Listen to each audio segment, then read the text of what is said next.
Khalid bin Khidas berkata bahwa Abu Tayyah menceritakan kepadanya, ia berkata, Mutarrib pergi pada malam hari dan pada malam itu bertepatan malam Jumat.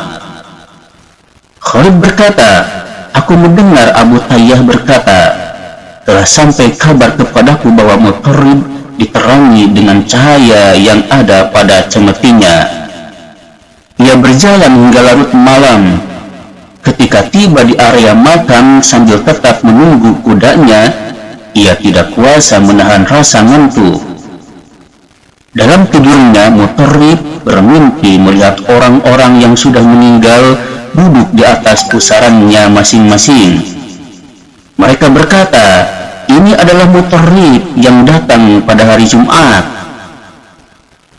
Mutarrib pun bertanya kepada mereka, apakah kalian tahu saat kami berziarah pada hari Jumat? Mereka menjawab, ya, kami tahu, dan kami juga bisa mendengar apa yang dikatakan burung pada hari itu. Mutarrib kembali bertanya, apa yang dikatakan burung itu? Mereka menjawab, burung itu berkata, salam, salam, selamat sejahtera. Muhammad bin Husain berkata bahwa Fadl bin Muwafaq, anak paman Sufyan bin Uyainah, menceritakan kepadanya. Ia berkata, ketika ayahku meninggal, aku sangat sedih dan terpukul. Karena itu setiap hari aku menziarahi makamnya. Namun, kemudian aku mulai jarang menziarahi makamnya.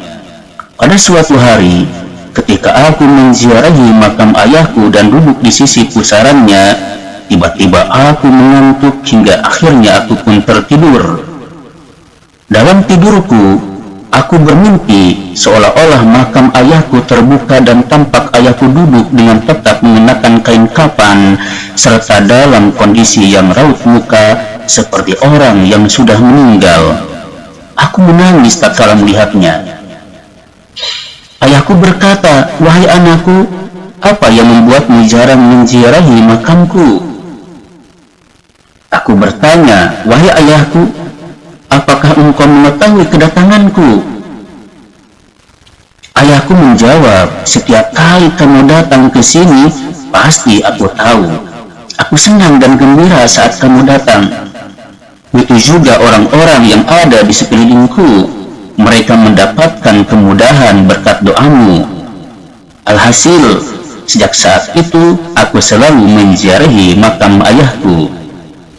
Muhammad berkata bahwa Utsman bin Saudah at-Tufani'i, ibunya adalah seorang ahli ibadah dan dijuluki rahibah, wanita rahib. Menceritakan kepadanya, ia berkata, ketika ajal menjemput, ibuku mendongakkan kepalanya ke langit seraya berkata, wahai harta dan pusakaku yang menjadi sandaran dalam hidup dan matiku, janganlah engkau telantarkan aku ketika aku mati, dan janganlah engkau telantarkan aku ketika aku berada di dalam liang lahat. Akhirnya ibuku pun meninggal dunia. Setiap hari Jumat aku menziarahi makamnya, mendoakannya serta memohonkan ampun untuknya dan untuk para penghuni makam lainnya. Pada suatu hari aku mimpi bertemu ibuku. Aku pun bertanya, wahai ibu, bagaimana keadaanmu sekarang? Ibu menjawab, wahai anakku, sesungguhnya kematian itu adalah kesulitan yang sangat berat. Alhamdulillah, aku sekarang berada di alam barzah yang penuh dengan keberkahan Allah. Di dalamnya kami beralaskan raihan, yaitu bunga-bunga yang harum aromanya, dan bertelikan pada bantal yang terbuat dari sutra tebal dan tipis hingga kelak datang hari kiamat. Aku bertanya, adakah pesan yang ingin ibu sampaikan kepadaku? Ibu menjawab, ya. Aku kembali bertanya, apakah itu? Ibu menjawab, janganlah engkau berhenti berziarah dan mendoakan kami. Sesungguhnya ibu gembira dengan kedatanganmu pada hari Jumat. Pada saat engkau datang, dikatakan kepadaku, wahai wanita rahib, ini anakmu datang. Aku pun gembira. Begitu juga para penghuni lain yang ada di sekitarku. Mereka merasa gembira dengan kedatanganmu. Muhammad bin Abdul Aziz bin Sulaiman berkata bahwa Bishr bin Mansur menceritakan kepadanya. Ia berkata, sewaktu terjadi wabah penyakit taun, penyakit menular epidemi, ada seorang laki-laki juhud yang pergi ke makam untuk ikut sholat jenazah. Ketika menjelang sore hari, ia berdiri di pintu pemakaman seraya berkata, semoga Allah mendengar ketakutan kalian, merahmati keterasingan kalian, mengampuni kesalahan kalian, dan menerima kebaikan kalian. Kalimat ini kerap ia ucapkan. Pada suatu hari orang itu berkata, pada suatu sore aku langsung pulang ke rumah dan tidak mampir ke pemakaman. Namun, aku tetap berdoa seperti biasa saat tidur. Aku mimpi ada sekelompok orang mendatangiku.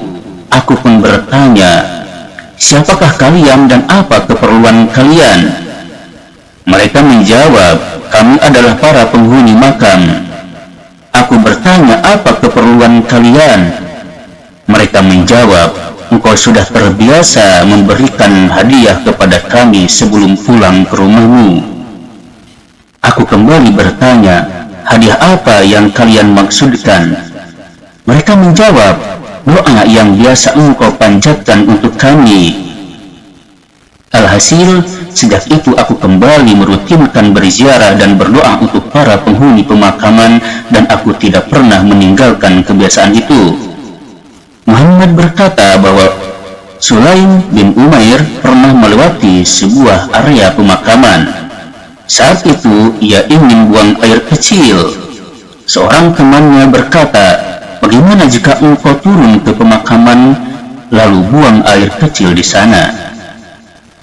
Sulaim pun menangis mendengar saran temannya tersebut, lalu berkata, Maha Suci Allah, demi Allah, aku benar-benar malu terhadap orang-orang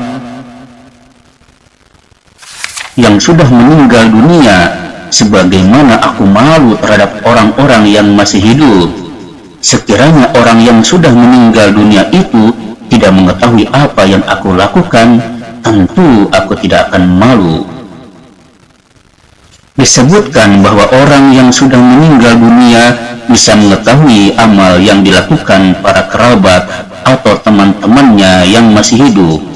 Abdullah bin Mubarak berkata, Saur bin Yazid menceritakan kepadaku dari Ibrahim, dari Abu Ayyub, ia berkata, amal orang-orang yang masih hidup diperlihatkan kepada orang-orang yang sudah meninggal.